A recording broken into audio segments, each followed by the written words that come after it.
ঈমানের স্তম্ভ কয়টি? 6টি। সবগুলি সম্পর্ক হৃদয়ের সাথে।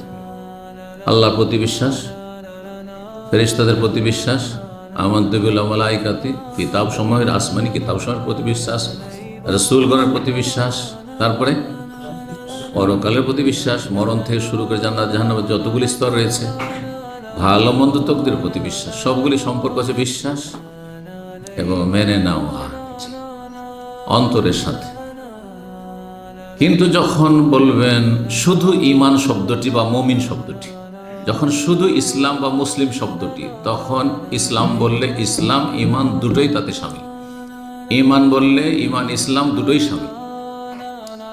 যেমন গত সপ্তাহে ইঙ্গিত করেছিলাম, হয়তো মনে আছে, আপনাকে যদি কেউ বলে যে আপনি মুমিন, তার মানে আপনি মুমিন এবং মুসলিম 6টি বিষয় বিশ্বাসও করেন, মেনেও নিয়েছেন এবং 5টি আমলও করেন।